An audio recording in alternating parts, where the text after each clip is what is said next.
How do you think the quality of one's life improves when one becomes more astutely a practitioner of mindfulness and compassion?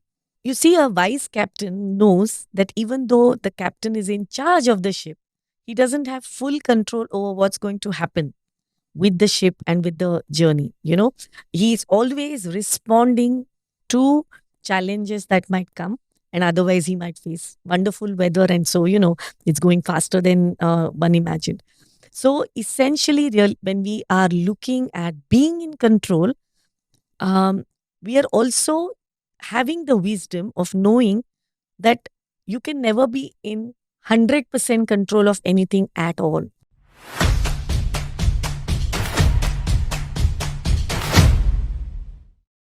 Welcome to Will Talks. Today we have an amazing person in our studios today. Her name is Vanashree Ghate and she's from the Heal Foundation at Mumbai.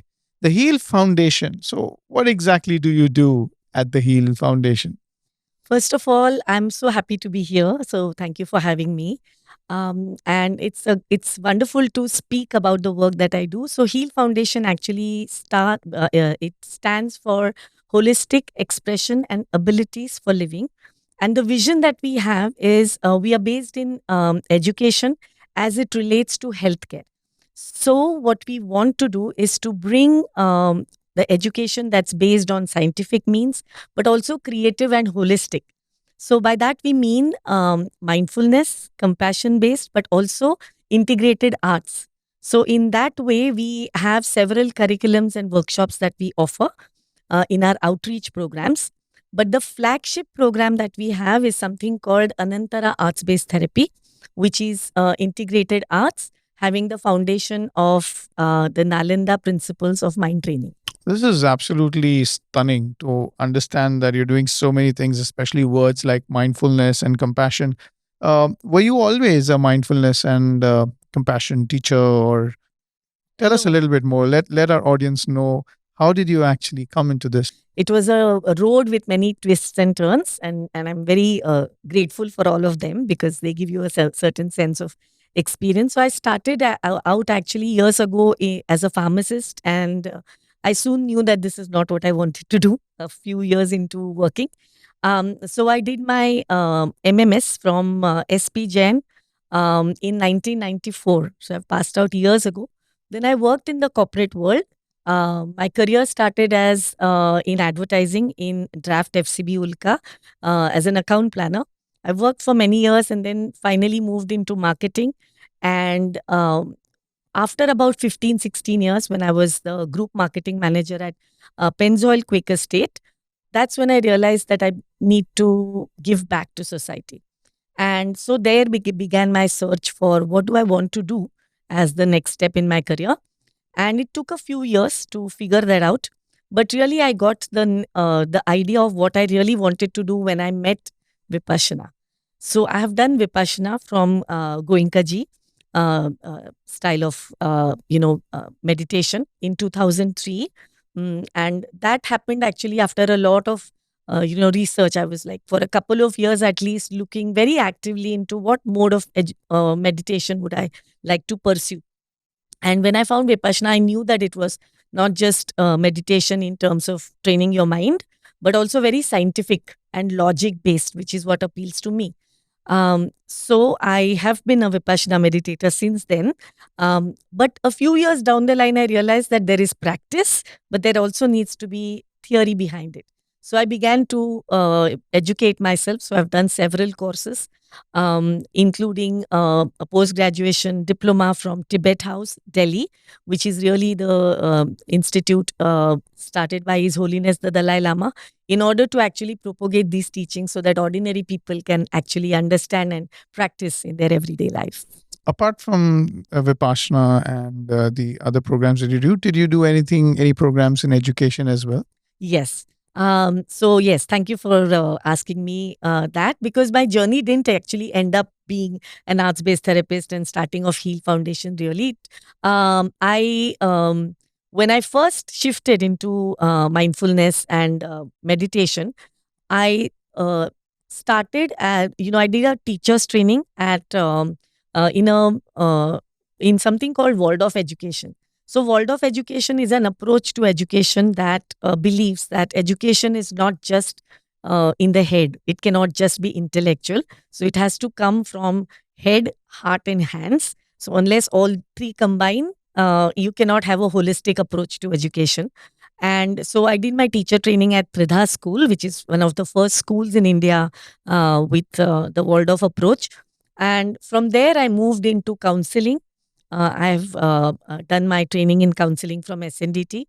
And my focus then became work with special needs. So I've also done something called curative education, trained myself in several years in curative education, which is the anthroposophic approach to special needs that comes from the same person. Waldorf education was introduced by Rudolf Steiner several years, 150 years ago in Germany.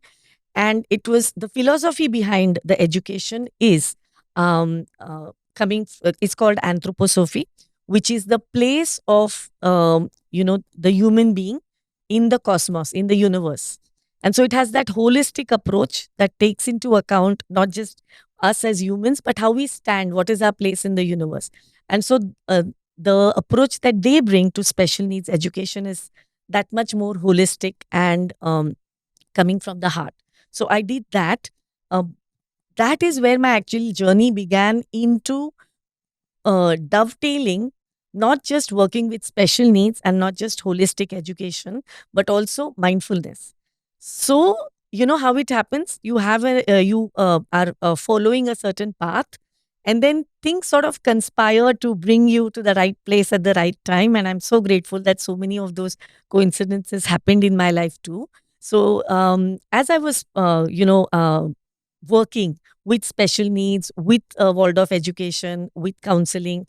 Um, I also came in touch with something called arts based therapy, which in those days, now of course, arts therapy and all is well known everywhere, expressive arts, most people have heard about. But I'm talking about over a decade ago when people had not heard of arts based therapy, they would be asking, oh, acha, to aap drawing ka class lete ho, that kind of those times. When my teacher started it, WCCLF Foundation from Pune, they started as that it was visionary in those days that they started integrated arts. But not just that, because integrated arts are a completely different language of communication and expression for the holistic human being, isn't it? But the best part is the foundation of Indian mind traditions, like I said before. So this is it's based on the foundations of mindfulness, so that even as we are training to be therapists in arts based therapy and practice it, we are also being mindful of who we are first as people. What is our motivation to be therapists? So, when we understand ourselves better, obviously we can communicate and understand our client and look at the client not just from the perspective of the impairment that the client has, even if it's a special needs person, that client is a whole person. So rather than coming from the perspective of what impairment that client has, we look at the person as a whole person. What are the strengths that they bring? What are their attitudes? What are the specific characteristics that they are bringing? And we work on their strengths. And that is the approach we have because we have the foundations of mindfulness. Oh, there's a lot there for us to sit and discuss. I'm thinking about the experience that you had in corporate India, um, the chasing of targets and numbers Oh, yes. and profit, and after that, all the work that you've done around compassion and mindfulness, and then the work that you've done around counseling, guidance, counseling, special education, your personal journey with Vipassana and meditation. And it's very interesting for me to see that from your words, I'm hearing that you are a logical person and you want to look at not just the practices, but the principles. Knowing all that you know now and having all the experiences that you've had so far, what do you feel about the education system today? What do you feel about the children growing up today versus when maybe we were growing up as children? What do you feel about it? So there are many pros and cons. For my daughters actually passed out of Tridha, the Waldorf school, and the reason was even when I began planning to have a child, I knew that I don't want to have my child go through the rigors that you go through, just like you said, chasing numbers. Education, if we are learning by rote and, you're following the herd, then it's not really education. So I wanted my children to be recognized as people first. And I would say that that's happening a lot in education today, but it's not reaching the underprivileged. It's happening with the affluent people. So you have IB and you have IG curriculums, which are excellent curriculums. And those children are extremely privileged to have schooling which recognizes them, their special personalities, their qualities, because that's, it's an application based education. But uh, for the regular children who study, in regular schools, unless there are um, systems and programs that are running specially and parallelly, most of the education is happening once again by rote. And that is a problem, because you see, it's a different world from 30 years back, 40 years back. When we passed out, because we were okay, as children, I remember uh, my household didn't revolve around me as children. I mean, we were three of us, but today's household revolve around children. And children, even in all communities across economic backgrounds, children have, in our times, it was, um, there was respect, and it wasn't as if we were not heard. We were seen and not heard, not like that. But still, we sort of were not at the center. People didn't ask our opinion if we wanted a washing machine in our house. What should we? How should we decorate the house? These were things that we knew uh, is not up to us. If they asked, that was okay. Nowadays, what happens is children are at the center of the household. Now, when that is happening and they go to school, and when learning is happening where their opinion, their personalities, their special abilities and weaknesses are not noted, then there is a distancing that is happening in education. And that is the reason why I feel um, that in addition to academics, so math, science, literature, language, all of these are absolutely core. But we are forgetting education of the heart, education of the mind, because it's important. We are only educating the intellect, and intellect is not the mind. There is a difference. So, your mind has your thoughts, all the emotions, and what happens when you find yourself in challenging situations, even in school, as you tackle these difficult subjects, what happens to you then? So, is education actually taking care of that? Because for sure, it's not happening at home, because parents don't have the skills to work through emotional regulation, mental regulation. Parents themselves actually need this support, right? So it's important. His Holiness the Dalai Lama often says that it is actually imperative. It's not luxury anymore. It never was, but especially in these times when there is so much outward orientation, right from the day a child is born, it's not unusual to see an infant having a phone in their hand, isn't it? So, when there is that much outward orientation, when the modeling around in the family is where social media is so much a part of your household, then you need to know how to regulate yourself if you're getting dysregulated. Because social media is really not the true sense of who you are. No, it's not the essence of you as a person. They normally say that the your digital life and your digital footprint, or rather, whatever you portray on anything that you have online, is usually uh, much lower quality than your actual life. So Yes. the way one thinks and interacts with it, and the amount of time that people spend with it. Do you think that is reducing emotional contact time with children? Like, so much of child development theories talk about building emotional contact time, helping children build a high frustration tolerance, helping getting children to integrate and fully understand their emotional side. Do you think that emotional contact time is being reduced, and what can we do in schools or what do you think that people should be considering? So it's such an important question. Really, it's the need of the hour to actually. And COVID has taught us this. It actually. So of course, it was so difficult. COVID times were difficult for children across the world, right? Because online education actually um, disconnected them. I was conducting mindfulness workshops for anxiety and stress management for kids, especially in the ninth and the 10th grade. Because even though most of the time children were facing anxiety, unless it came to exam orientation, parents didn't feel the need to find a space where children can actually learn to manage this, because there is no concept, no understanding that these are also skills that we can learn.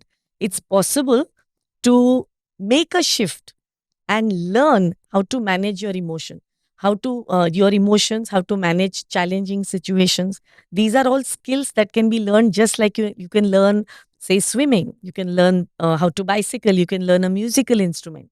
So with practice and with specific tools, these can be learned. Online education during COVID times, it was a long 18-month situation where children actually disconnected from each other, so much so that they had trouble interacting even on virtual classrooms, because there was so much fatigue happening.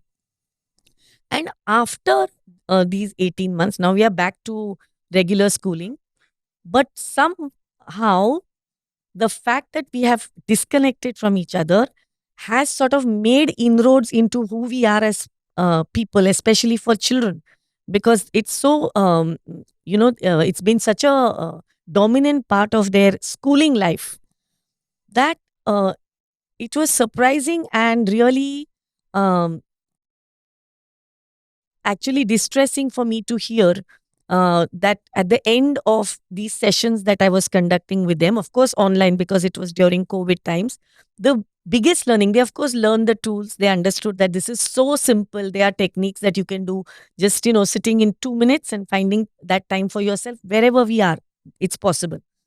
But at the end, when I asked most people, they were like, oh, the most beautiful takeaway that I'm going with is the fact that I can actually share this distress with my classmates. That I can actually, it came as a revelation for them. There was that much disconnect. You take this for granted that if I'm feeling distressed, I am unable to manage my academic life, my emotional life, then that I can share this distress with people in my family, with my teachers, with my classmates. But that disconnect had reached levels where it didn't even occur to them that this was possible. It just shows how rampant the problem is, and it just shows how people are just yearning to help each other. Is there an age for developing mindfulness in children? Like, for example, if I have a 6-year-old, or if I have a 3-year-old, or if I have a 10-year-old, or a 14 or an 18-year-old, how would I know as a parent or a teacher or a school leader that yeah, these children have are mindful? Is there a difference between the word mindful and careful? Is there a difference between the word mindful and sensitive? Is there a difference between the word mindful and being fully present? I mean, how do we see that? And specifically, my question is around the neuroscience of it, in terms of, um, does a child have to be slightly more mature in terms of age? In terms of, you know does his brain have to develop a little more in terms of its orientation and modulation in order to experience mindfulness? Can it be taught? How is it seen? How does it benefit a child? Today, unless something goes into increasing marks, parents are not really necessarily very keen on understanding or investing in something like. Any ideas? A lot of questions there, but it just gives you an opportunity to approach this question from any angle you want, sociological, biological, neurological, anyway. Sure, wonderful. So I'll unpack it one at a time. You started with the age, which is such an important question. Firstly, when we talk of mindfulness, there was a time when I started doing vipassana when I was in my 30s, and a lot of people would ask me, "Why are you like giving up on life?" That was the time then. So I'm talking of how society has changed. That I'm so glad you're asking about at what age in a child should we start mindfulness. So we've come a long way. Um, really, the simple answer to that is the moment that the child has some cognition. So I would say around the age of 3. But of course, it has to be age appropriate. We are not going to work with mindfulness with a 3-year-old in the same way that we'll do with a 14-year-old as compared to a 21-year-old, because there is difference in what stage of life, developmentally, emotionally, physically, developmentally also they are at. And so we address that and we peg our curriculum to the age appropriateness. And so we can start at 3, and we don't need to get so as at the level of the child at 3 years, everyone can breathe, and we can start with mindfulness, with just mindfulness of breath, and take 3 breaths, and that's the end of short time, couple of times a day. And they've learned to regulate themselves, because of course they need to move and jump and all of that, utilize that excess energy, but they also need to understand that turning the gaze inwards. Now, this is not a new thing at all. Turning the gaze inwards to reflect upon who you are and how to meet life is something that is built into all ancient traditions. All of us, all the rituals that are there all over the world, across cultures that are ancient, have these rituals built for us to have an opportunity to sit and reflect.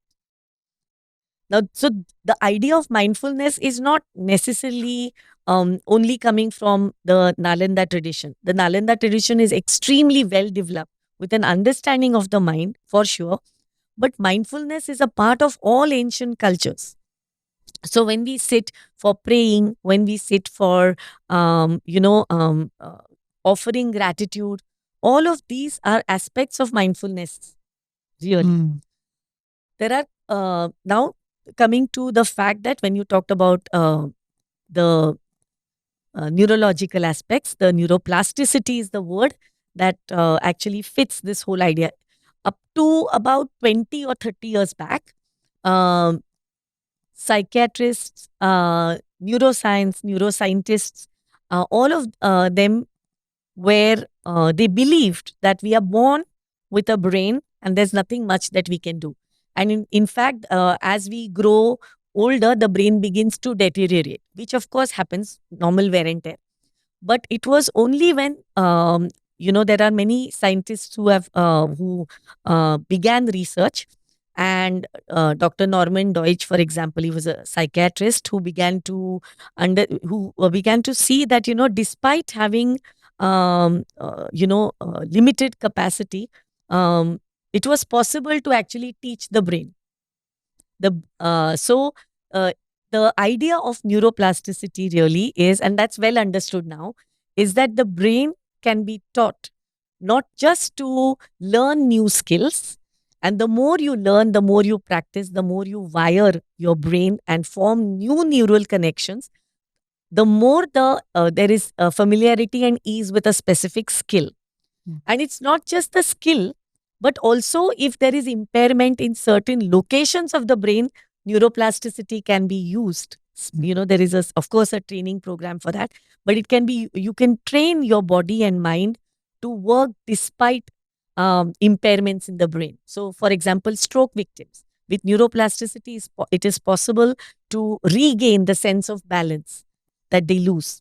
So, neuroplasticity is very useful, and mindfulness obviously uses neuroplasticity. That's the core where it's possible to learn a certain skill. How can we be more mindful?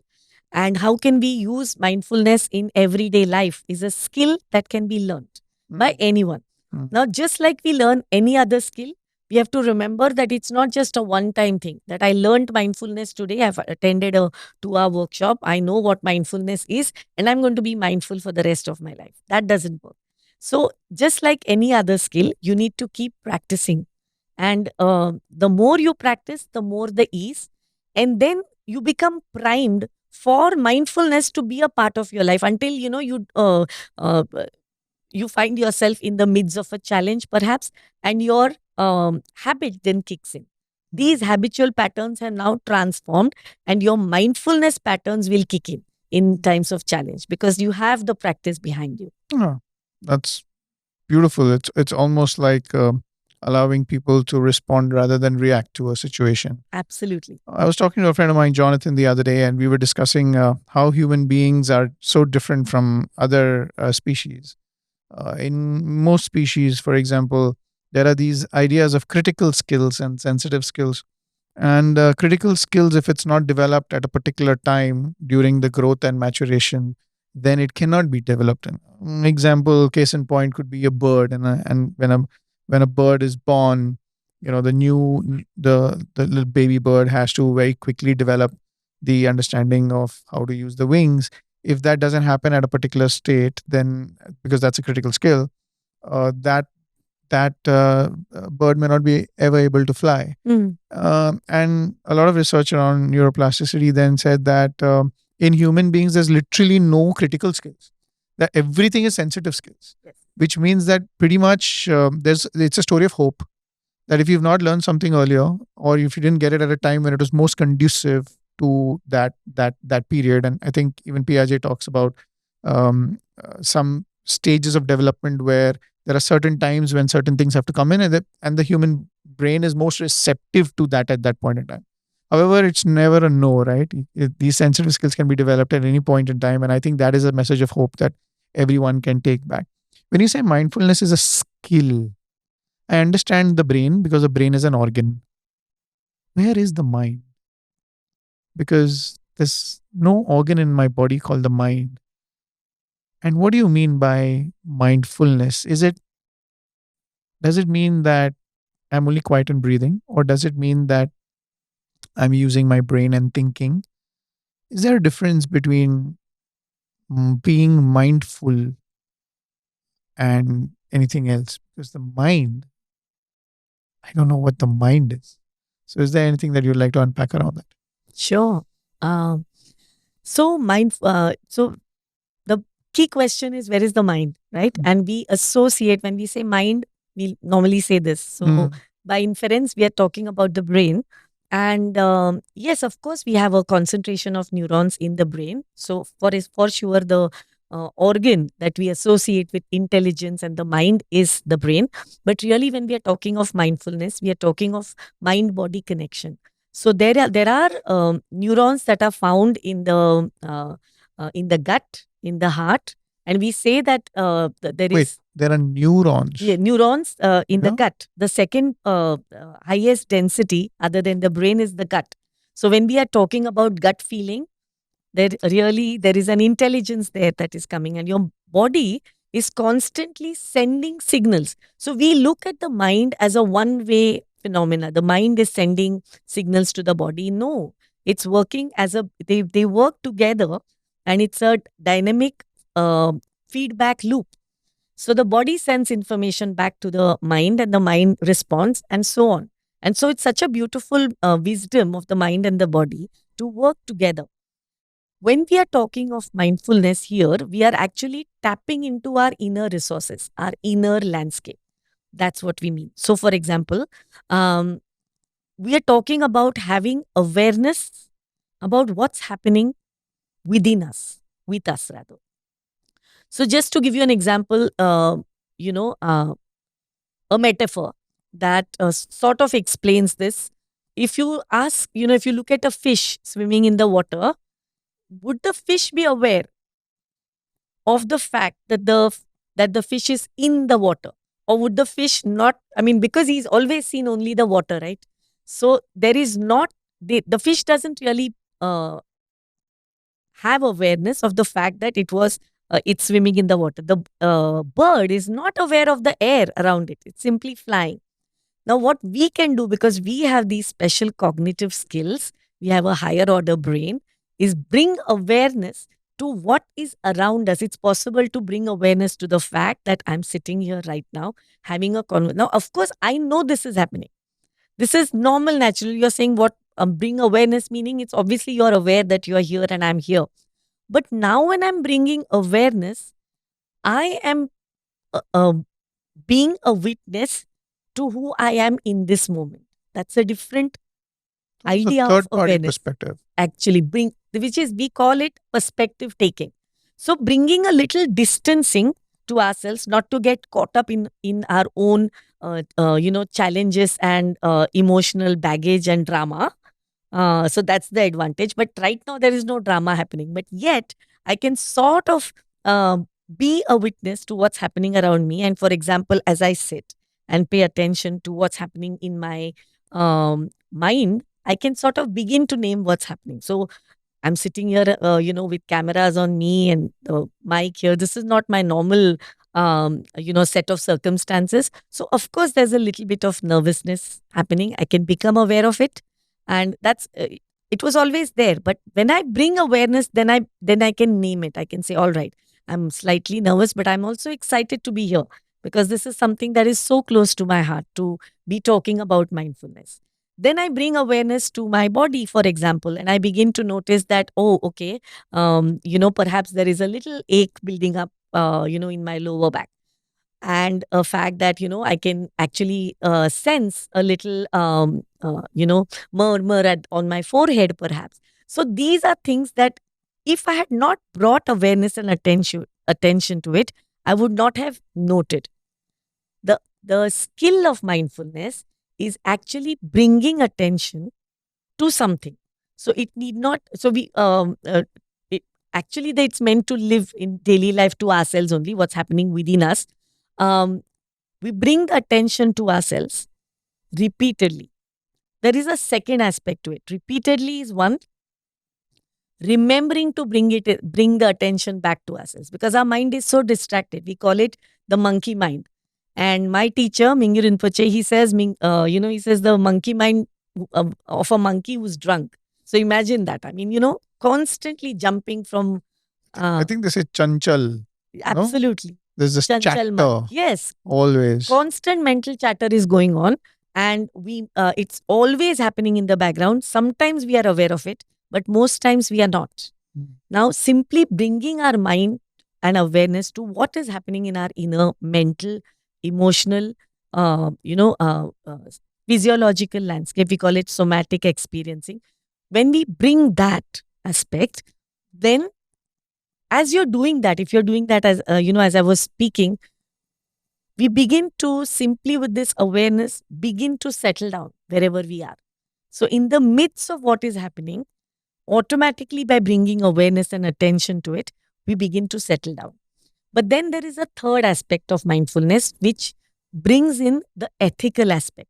Because mindfulness is, and a dramatic example is a sniper, whose role is to shoot and kill, is also extremely mindful, isn't it? Extremely aware of what's happening with themselves as they take aim and what they are up to, and, very precise. But there is no ethics. So here, mindfulness implies that there is a uh, ethical There's an angle to it. ethical obligation. Yes, yes. So, And ethical, just to say, is not morality. Ethics is easily misunderstood as a finger wagging kind of thing, that somebody from outside has to tell me how I should be, what I need to do, what I cannot do. Ethics, on the other hand, is because we are paying attention, we have an inner orientation, we understand what is good for our well being. Certain things we know will make us happier, more content, settled, and other things we know will bring distress. This is true for common humanity. This is true for everyone, right? So, if I may just give you an idea of what I mean by this value and ethical facet. If I ask you, when is the last time you experienced moments of happiness, right? Um, Chances are your moments of happiness happened in moments where you felt connected with someone else. It could be a friend, It could be, with a loved one, with uh, nature. It could be with a pet. It could be when you were connecting in prayer. It could be a connection with, an experience that you feel strongly about. So there is always an aspect of connection. And I'm sort of going back to what we were talking about, losing connect, emotional connect, isn't it? So ethics is really a sense of well-being that comes out of feeling a sense of connection and sensing well-being for yourself first.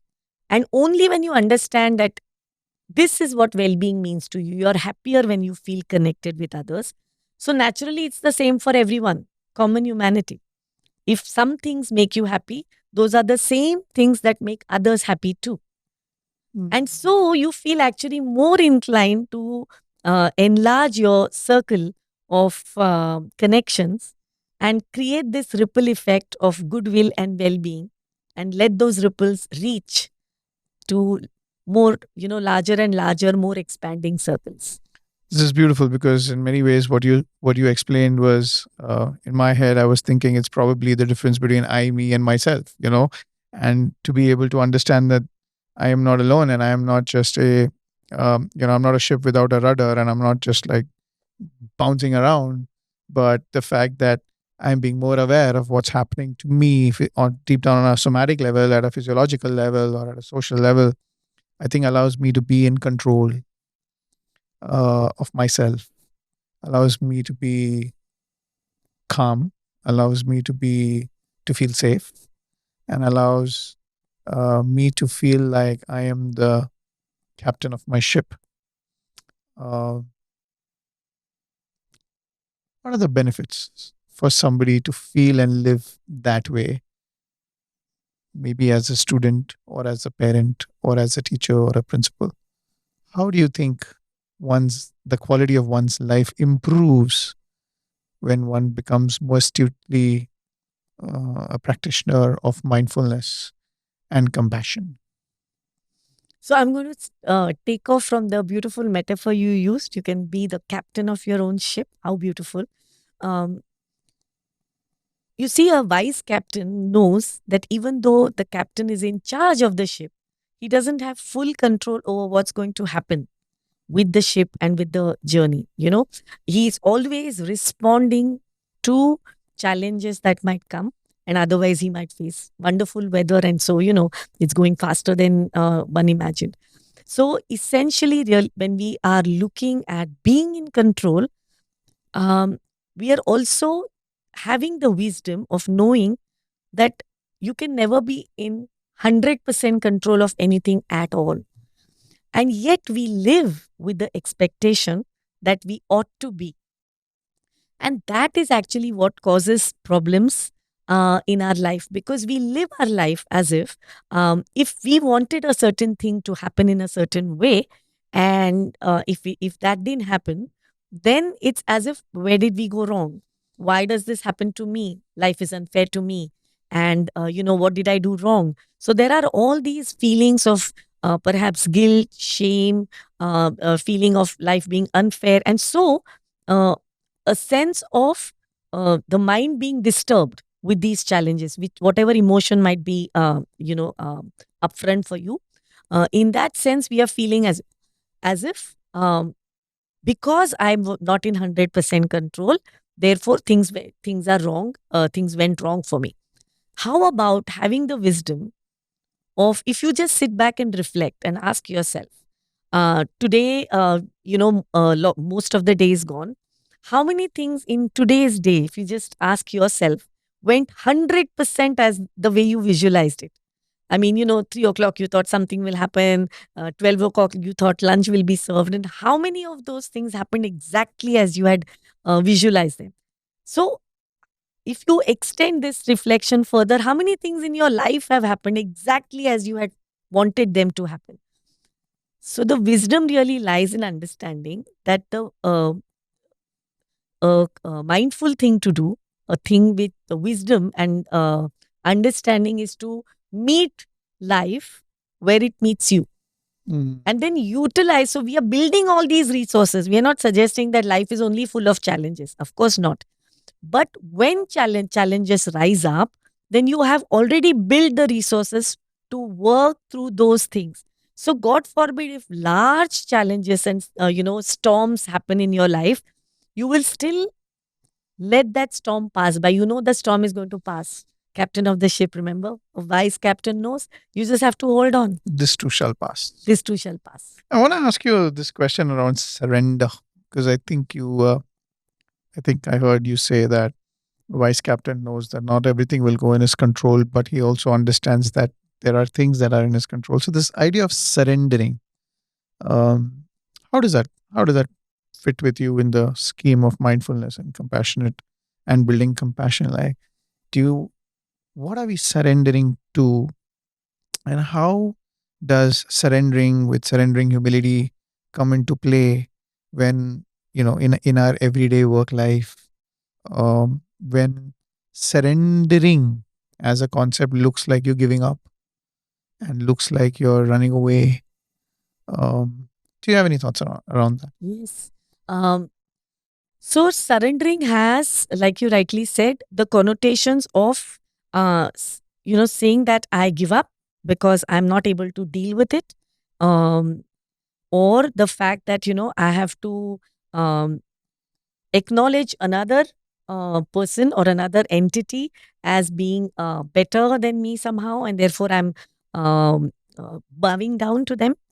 Sometimes surrender also is in face of, you're surrendering to your guru, in which case, or God, and there is faith. Now, these two are, one is coming from a space where we are feeling helpless. And so that is sucking our resources already because we are coming from a space of being helpless. On the other hand, surrender by itself is not bad when it comes with an acceptance. You've made a choice to surrender. When choice is involved, you've obviously thought through that. Mm. And then with faith, you have your reasons for surrendering. Perhaps the storm is going to pass. You recognize that you need to, sort of collect your resources before you respond to a situation. So you're simply waiting for a situation to happen. Um, you decide, for example, that this is not the right time. Mm. In that sense, you're surrendering. So all these are choices based on wisdom because you have reflected and come to the conclusion that not right now for me, Mm. This or is not right this way. this is very beautiful. The reason I'm saying this is beautiful is because so many people today are so hard on themselves. They feel guilty because they feel like they've fallen below a standard that they set for themselves. Mm. They have a feeling of shame, and that makes them aloof, and it makes them scared, and makes them vulnerable, and makes them anxious, and it pushes them into depression. I meet a lot of school principals who say that अगर कुछ काम करना है school में तो मुझे ही करना है. Mm. If I have to get something done, I have to be the guy doing it. Because if I give that work to anybody else, then I never get perfect work. I always get improper work. What would a mindful principal's reaction be to delegation? What would a mindful principal's reaction be to improving a teacher? Or what would be a mindful principal's reaction be to handling a distraught parent? Is there a difference? Yes. Um, you see, on the outside, perhaps not many things might change. Okay. It is your relationship with the situation that shifts. So it is all, it could be. Of course, over time, the hope is that the behavior will also change, but initially it may not. So, for example, if I come with this idea of a person in control, in charge, and therefore that means that I am the right person to take all decisions, you're coming with a narrow focus, right? You are not being an enabler. Now, whether a mindful person is in charge of any situation or not, for sure, a mindful person has this holistic aspect where there is a sense that things change. Mindfulness allows you because, there is an aspect of impermanence that is there in your life. The fact that change, life is made of changes, isn't it? You are not the same you were yesterday, and you're not going to be the same tomorrow, because many things happened, experiences shifted you, and you're aware of that because the lens has shifted to being inward as well. You're not so much outward focused. Now you see that you see your own journey over time, and you see the impermanence in relationships, in situations, and so you see the merit of actually having an expansive heart and including other people in your circles.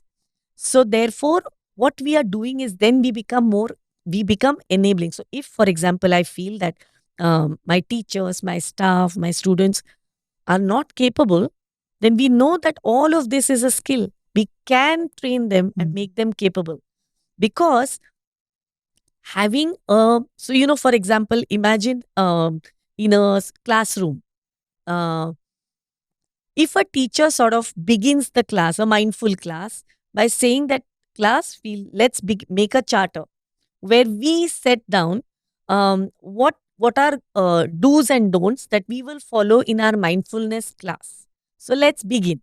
And so children come out. So it's a charter. It's not something that the teacher has laid down. We will not be rude to others. We will not interrupt other people.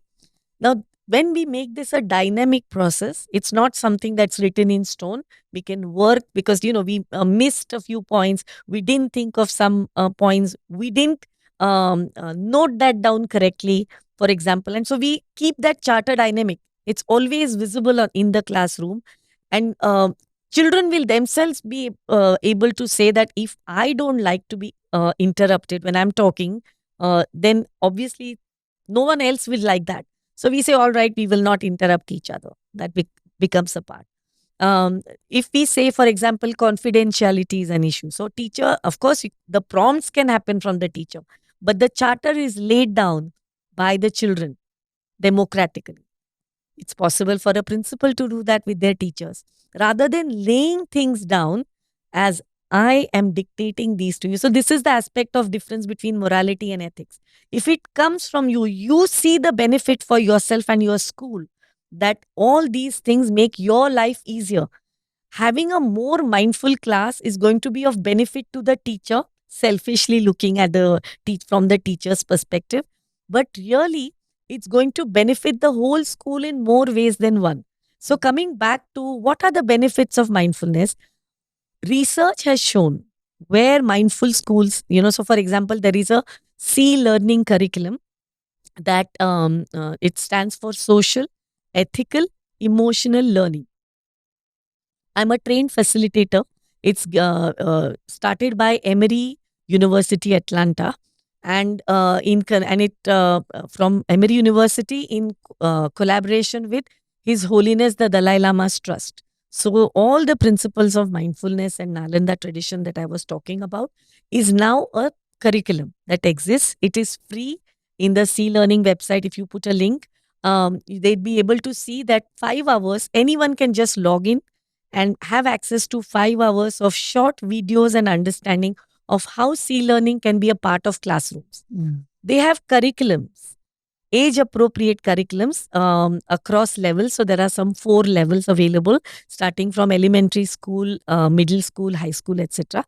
And where age appropriate lesson plans are available, right? For Wow, what a schools. beautiful resource. Yes, and it's all free. So it's possible for teachers C learning, SEE, SEE. Okay. C learning, C learning. right? And but what we saw happens is all of this is free and it's downloadable, and teachers can have access to these PDFs that they can actually. But unless there is a guide, someone to guide them, there is a lot of effort in putting it in place in the classrooms, and therefore then the program expanded further to have facilitators to conduct these trainings with teachers. So we begin with a 3-hour taste of C learning with teachers. We actually handhold them to help them take through a couple of lessons. So for example, a lesson in resiliency is such an important part, because what is resiliency is managing yourself in times of challenges, and how can you come back into well-being when you are bumped out of your uh, core sense of well-being. You're bumped out of, you're either in a space where you're too angry, too charged up, or you're feeling too low and depressed or upset. So when bumped out of these two zones of well-beings, as we call them, then how can you work through resiliency? So there are different enduring capabilities throughout the curriculum that we can develop as skills, but there are also specific help me strategies that are available the moment you recognize that you're getting bumped out. Before it happens, it's possible for you to stop, pause, and use a help now strategy that allows you to. For example, one of the help now strategies is simply to pause and drink water. Now, not just drink water the way we normally drink, but like with awareness, I'm drinking the water. This is what is happening now. My mouth is cooling down. Now my body is big. So when you bring awareness moment to moment, automatically shifts happen. And where my the trigger for my anger perhaps was a spark, now, before it can become forest fire, already I've controlled it. I have really, shifted my mind, not distracted, because distraction happens by itself. I've shifted my mind as a conscious choice into these help now strategies. So, grounding is another help now strategy. For example, as I'm sitting, I feel, becoming agitated. I simply focus on the sensations of my foot, the sole of my foot upon the ground, or the sensation of my pelvic bones on the seat as I'm sitting. I simply shift there and reflect. I have two questions now, and one might cheese you off a little bit. But is any of this a fad? And the reason I'm asking this question is because so many times we've seen people take small little practices and try and oversell that idea. So one question for me to just peg in a parking lot is any of this a fad? First thing. The second question I have is with the NEP, we are now talking about the Indian knowledge system. Mm. What is this Indian knowledge system? What is this? You've made references to the Nalanda system of learning a couple of times. So I wanted to leave that for some time, and so I wanted to ask you, what is the Nalanda learning system? And I think if you focus on these two aspects, automatically we will know if it's a fad or not. Mm. You know what I'm saying? Like, because it'll allow us to see larger picture. Um, and when you say Indian knowledge system, is mindfulness for example, does mindfulness have a religion? Is it or is it it has no religion, for example, like it cuts across everybody? So does mindfulness have a religion? If you say it is Indian knowledge system, does it have a religious connotation to it, or is it more the principles of living that come into play? So these are two questions that I was wondering if you could expand a little bit more on, because it's so important for us to understand where it's coming from, and that might answer my first question. uh, what would you like to say? The Indian mind tradition comes from The the Indian mind mind tradition. tradition. Yes. Can that be Googled and researched? Oh, yes. Is that a term? It's actually a term. The Indian mind tradition. Traditions. Okay. So these are the contemplative traditions that come from, the Indian systems of knowledge, which can be traced back to the Buddha. Question. When you say Indian, it means India, Bharat, or does it mean any other Indian? Because there is also like Red Indians and Bharat, Bharat. Bharat. Okay, Indian. Okay. Yeah.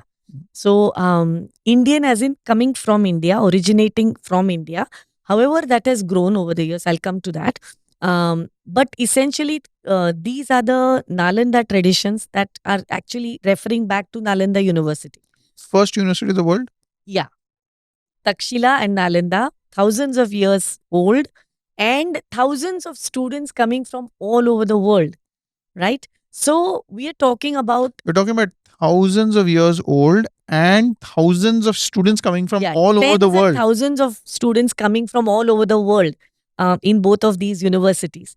And it is amazing if you actually visit both Gaya and where, Nalanda is, it's close to that. But also these can be traced back to the Buddha himself. Now, remember when the moment, so if you see all this time, I was not referring to the Buddha for the Because what happens immediately is we begin to feel as if I'm now going to sell Buddhist religion. Hmm. But there is no such thing as Buddhist religion as it connects to mindfulness. Of course, it became a religion over time, and there is a philosophy and rituals to be followed. Sure, but that has nothing to do with the mindfulness as the secular aspect that we are talking about. Because what do we mean by secular? Secular means something that connects everyone, common humanity. What is true for me is true for you, irrespective of which country, which community, which culture, what your thought patterns are, anything at all, what your experiences are. It's true for you and for me. That's what is secular. Now, if something benefits me, then it's sure to benefit you. So that is the deep understanding that is based on first person research, which means what? That um, when I have experienced something as being true, now there is a spectrum, of course. For example, if I experience with mindfulness, watching my breath, that my mind begins to settle down, I begin to center myself. It may take you shorter time than me, longer time than me. It may bring a different tone of experience for you, but for sure it's likely to happen because the mind and body have now connected. There is no two ways about it. This is body biochemistry, which is, so it's the same for everyone, isn't it? That's what we mean by secular. That's something that impacts. Coming to the question that you asked first about is it a fad? These tiny, tiny tools and techniques. For sure, I'll be the first to say, let's not make it a fad. Mm. Because very often what happens, and this is a problem, you see, 20 years back, if you looked at books on neuroscience, or if you looked at books, textbooks I'm talking about, on psychology, you would not find the word compassion, mindfulness. Now every third page you're tripping over these words. Why? Because they become a central part of psychology. It's a central part of understanding what um, uh, how we can manage our inner life, our emotions, right? And it's taught in various schools all over the world, right? Now these tools and techniques that come are meant actually to help you in your everyday life. They are meant for you to utilize them as you're sitting and facing challenges. But they become fads when we only do that. Like, okay, now you sit and watch the grounding. If I'm only doing that and that's not supported by anything else, then it seems like a fad. That's why there is so much, mindfulness coaches and workshops are sprouting up everywhere. They are mushrooming, and there's a very deep science behind it. And it's important to connect with that science. Remember, it's a practice, and what you do in everyday life has to be supported by your reflective practices, your contemplation practices. So, even though mindfulness does not mean meditation, meditation not in the religious way, but the secular way, like closing my eyes and watching my breath is not religious at all, isn't it? That's what I mean by secular meditation. So, those practices are the core, the fundamental. Which now means that it's very important for school principals, teachers, parents, and students who want to begin a journey of mindfulness and to become more aware and to be able to integrate themselves really well and live a fuller life, a life of more meaning and purpose. It's very important for them to very carefully choose who they learn it from. And it also means that the principal and teachers need to themselves start a personal journey of being more mindful, more compassionate.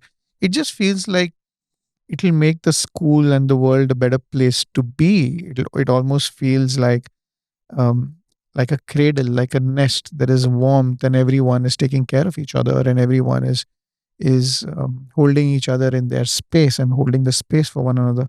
I think that is a place where we all want to be at. And so my request would be to for people to really carefully choose who they decide to learn from and imbibe these values in. A question I want to ask is it's a short question, very short question.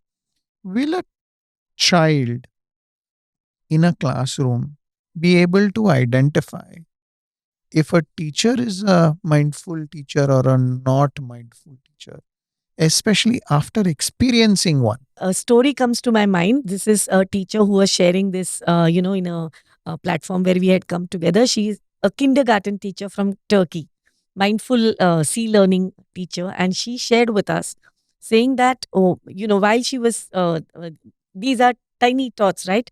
And she herself is a mindful teacher. And one time she was getting agitated with too many things, a little bit of overwhelm happening. And a child came to her and pulled her dress and told her, "Teacher, take deep breaths." So the child, it's very, very possible for the child not just to note who's a mindful teacher or not, but also to note when the teacher's triggered. And because they have the tools, imagine the benefit of actually, she said, I felt like all my efforts had reached the peak. Imagine my child telling me, "Teacher, take deep breaths."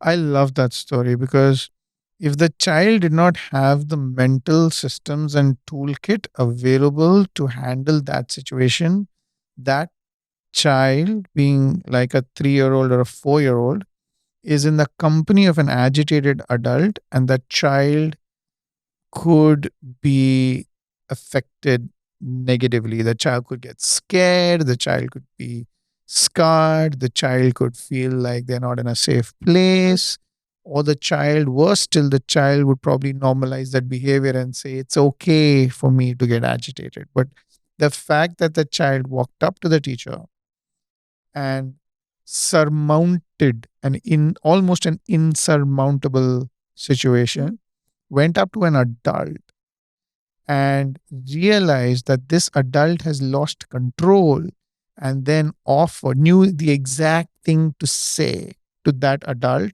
which would then create a phenomenal shift in behavior in that adult.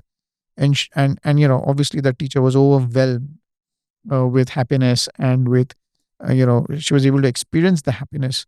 I think that is just so powerful because it almost allows children to learn from the best behaviors when that is available, and then to beautifully ignore the human behaviors that may have slipped through one's conscious realm of self regulation. That's just so beautiful. And having children get that ability is almost like a superpower. It is. Mm. So mindful and compassionate classrooms have this wonderful aspect of connection, mindfulness. You were asking me benefits before, but also, the cherry on the cake is all of these, value based mindfulness things are happening in the classroom, of course. But also, you'll see that there is a direct impact on academics too, Mm. because one of the key aspects of mindfulness is attention. When you bring attention to a particular object or a particular thing, because for mindfulness, what are we doing? Bringing attention to our breath as a starting, right? There are other objects upon which we can be mindful, four foundations of mindfulness. So there are other things, but If you'd let's, want to list it out, it's a good time. oh, great. So there are four foundations. We start with something that is very easy, always with us. We start with the breath. So we can begin with being mindful of the breath, and it's possible as we are sitting, provided we have that on cushion practice. Right now, if I tell you in the middle of, as we are sitting for the first time, let's be mindful of the breath, that won't be possible. That's like learning to, learning to ride the bike on the slopes of a mountain, perhaps. It's difficult. You start with a tricycle, you start with support wheels, and, anyway. So we begin with mindfulness of the breath. Then we move on to the mindfulness of the body. So we can track sensations. What is happening? So, even if we can't track sensations all over our body, if you change the gaze, bring the lens inward, then automatically you can sense a few spaces in your body where you can feel the sensations. You start with where you are. You're not being, there is complete non judgment there, and begin with tracking sensations of the body. The third is mindfulness of feelings, which also can mean emotions. Really, there is no, in Buddhist psychology, there's no word for emotions. There is only one called feelings, but it encompasses, emotions as well. So, what we are looking at here is simply noticing what's happening in my mental and emotional landscape at this moment. Is anger arising, or am I experiencing a little more centering and contentment? Is the feeling tone, that is the mental emotional tone in my body, mostly pleasant? So this is something I feel comfortable with. Mostly unpleasant, so there is some discomfort arising, or mostly neutral. So there are areas where you might feel even in the numbness. We don't understand. So these feelings that happen in our mental and emotional landscape, but also in the body. So we are just finding out what is happening. And the fourth final thing is mindfulness of the phenomena. That is really what we call, in other words, dharma. We don't use this word for it brings in other religious things. But really, phenomena is dharma. What does it mean? How to live in well-being in everyday life. That's what is dharma. Really, it's very scientific. So what is happening? So what will you do in mindfulness of um, phenomena? You perhaps reflect upon a situation and say that, okay, today I lost my temper. What could have been the trigger? What happened? So we are not reflecting on who's at fault when I should not have said. What exactly happened to me in my inner landscape? So you sit and reflect. So as you can see, it's progressively little more challenging. You start with the breath and move on to body, feelings, and then phenomena around you. Yeah, this is beautiful because it also lays down a little bit of a route map for people who want to start working in mindfulness. I have about two questions. One is, uh, does everybody need training? Is there every Do you feel every individual on this planet require training? Is there something that they should learn and they should be, because training and learning and development, people start thinking only when I'm at work. I need to learn something in order to do something, maybe run a machine, fly a plane, or do something like that, or build an engine. Wh- What do you think about the needs of training and learning and expansion that every individual, man, woman, or child, requires in this on this planet? That's one of my questions. And to also give you some time to kind of enter into that question, um, is it can a parent merely assume that children are in a mindful classroom or in a mindful school just because they send that child to any school? अगर बच्चे हैं वहाँ पे, teacher है, तो automatic mindful है और ये सब सीख ही रहे हैं. Is that an assumption that parents make? I want to leave you with the choice of whether you want to answer both these questions or any of these questions. It's a huge assumption to make. Firstly, I'll address the second question first, because you see, the when we begin to understand what mindfulness is, the more we bring the lens to our own self as individuals first, um, we begin to understand how distracted we really are. Our mind is just flitting like a ping pong ball from one wall to the other, like flubber. In Mm. those days, you remember that? So, literally going from one, I mean, in one moment, without anything to sort of anchor me, my thoughts are going all over the place. Now, when a study was done, this we know from mindfulness, from our tradition itself, but even research has proven that happiness, a sense of contentment, a sense of feeling more centered, more regulated in your life, in your emotional life, is so. This we call happiness. Let's call all of this happiness. So happiness is inversely proportional, directly and inversely proportional to. So sorry, let me rephrase that. Happiness is inversely proportional to how much your mind is distracted. Oh, So, more distraction, less happiness. so the more distracted you are. So basically, if I may go into the research, there was a research that was conducted where there was an app made on Apple phone, and like over 20 to 23,000 people were a part of this research across over 30 countries or so. Now, what this app did was sought permission to several times connect with you. And what you answered through that app was an answer to three questions. The first question was, what are you doing? So, there was a list of a pre-prepared list of about 24, 25 tasks, and you could approximately choose one. What is your happiness quotient 1 to 10? 10 being happiest. You can say what you're doing, how happy you are, and then say, um, is your mind in what you're doing? You could just say yes or no. And this research, over a long time with such a large population base, said that you could be sitting in Hawaii sipping on your favorite cocktail. And if you're distracted, your mind is not there, you'll still be unhappy. On the other hand, you could be cleaning your toilets. But if your mind was on cleaning the toilets, you're happier, more content. So, mindfulness means that. Mindfulness has nothing to do with sending the children to school, and that automatically presupposes that it's going to be mindful. Mindfulness needs an effort. Now, of course, it's not like our minds are like uh, fully problematic, right? Um, but and there is a reason why our minds are distracted. Also, evolutionary speaking, you'd wonder if all this is a problem, how is it like that? So, evolutionary speaking, we need it for survival sake to scan continuously in For order to threat. survive for threat. Yes.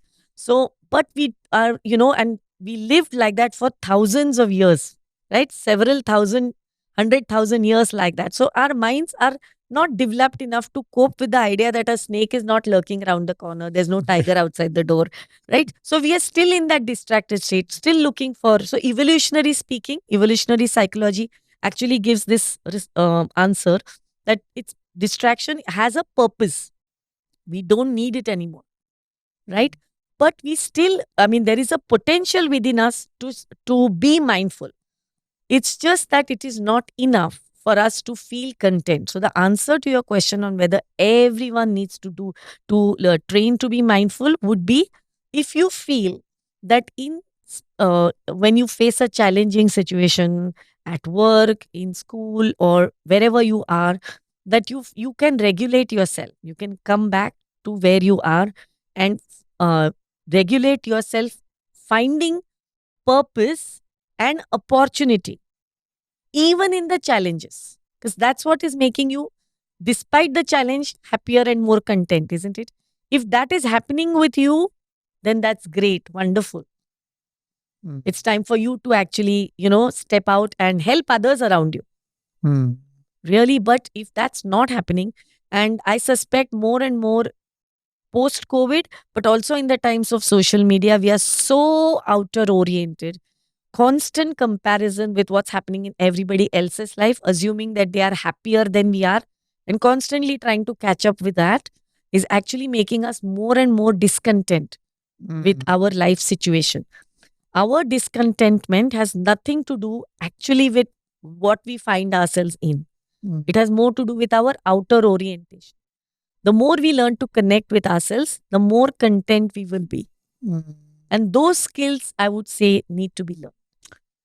Brilliant. I think everybody who listens to this should understand that we all have something to learn and we all should be on that path. And if you're not living the life that you want to live, or if you don't feel like you're being most effective in where you are placed in this time and space, then there are things that you can probably do to make a big change in that relationship or in that environment and situation that you are. On a closing note, would you like to share who are the other people, including yourself? What are the different kind of activities or learning programs or opportunities? Who are the people working in this field for mindfulness? A short little answer, and then you can close with if there's anything that you feel is unsaid and needs to be said for the purpose of this podcast. Then feel free to share that, and we shall bring this to a wonderful close. Yes, wonderful. So I would actually like to bring attention to the C learning program that exists. There is another program by Emory University called CBCT, which is cognitively based compassion training. Oh. Yeah. And that is actually, in fact, what Emory is doing over time is actually introducing the CBCT program even for educators, so that, adults can have. So essentially, compassion training is, if I may take one more minute, Sure. compassion is really a quality that is, we call it one of the four immeasurables, that you can't have enough of it. It's just as much as you have compassion of, the better for you in terms of your own selfish happiness, right? And what happens is compassion is really a concern for well being. It could be your own well being to begin with, so that's self compassion. But when you see someone in distress, that a wish arises for you to take action to alleviate that pain and distress. So you yourself can be in distress, but you want to take action on it, not simply notice. Like empathy notices, we resonate with it, but compassion actually comes out. So you, in empathy, it is you are sensing someone's distress. It's a little bit about you. Compassion, you are stepping out of yourself and feeling another person's distress, and you want to do something to lessen that distress.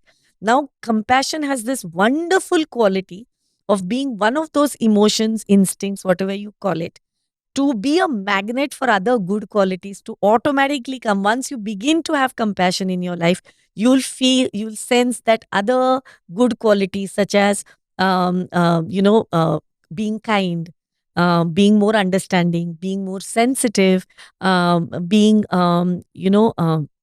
more centered, purposeful, inspired. All of these happen at this. So it's called an emotional contagion. Compassion has that wonderful quality. Now, it's the other good thing is compassion is not just emotion led, it's not just affect based. Compassion has an aspect of cognition, because I not only recognize that you are in pain, there is a cognition, but also a course of action that I might take.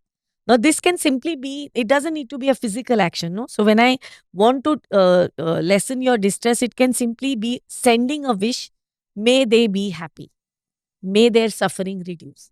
Just sending that wish itself is sending metta, what we call maitri, loving kindness. So compassion lets loving kindness arise on its own. So there is a cognitive element as well. So there is this CBCT program that is also available by Emory, and you can, once again, put the link and people can perhaps get in touch. But I myself offer not just, I'm a facilitator for these two programs, but I also offer mindfulness workshops. Brilliant. So if there's any principal or teachers or parents who want to explore more about this subject, they should get in touch with you. They should find you on LinkedIn for sure. Yes. And I'm sure that you will take them on a journey of personal transformation. Is there anything that you feel that needs to be amplified or spoken about that we haven't been able to, let's say, discover during our talk? If there's anything like that, this is your time to share. Last bit is about the idea of arts and how much arts can actually help to. So, although all of these programs are solid on their own, when you add the arts component, so for example, it's possible to be mindful using something like painting. Now, remember, the principles of mindfulness are the same. The So, I'm focus. not just sitting and painting like I normally do. Rather, once again, repeatedly bringing attention to the fact that I'm painting. I've picked up my brush. So, once again, repeatedly coming back to painting. So, art can add that beautiful aspect of not just Tangibility also. yes, actually you can, it's becoming You can visible interact now. with it. Yes, exactly. There is an element of interest, that I'm interested. I mean, if art doesn't interest, like visual art doesn't interest you, okay, movement. But Expressive. exactly. So you can use any of art to actually become more mindful. These are wonderful off cushion practices that can also help you into mindfulness. Brilliant. So if people need to look at art space therapy, they should definitely find you. I had an absolutely stunning, fascinating time having this conversation. So many things came to mind, and I really know and hope and pray that a lot of the school leaders and principals listening into this conversation start considering being more mindful and making a more peaceful, loving, joyful, and compassionate bunch of children, because the world needs more compassion. Thank you, Vanashree Ghate, for everything that you do. Thank you so much for calling me. I had a wonderful time as well. Thank you.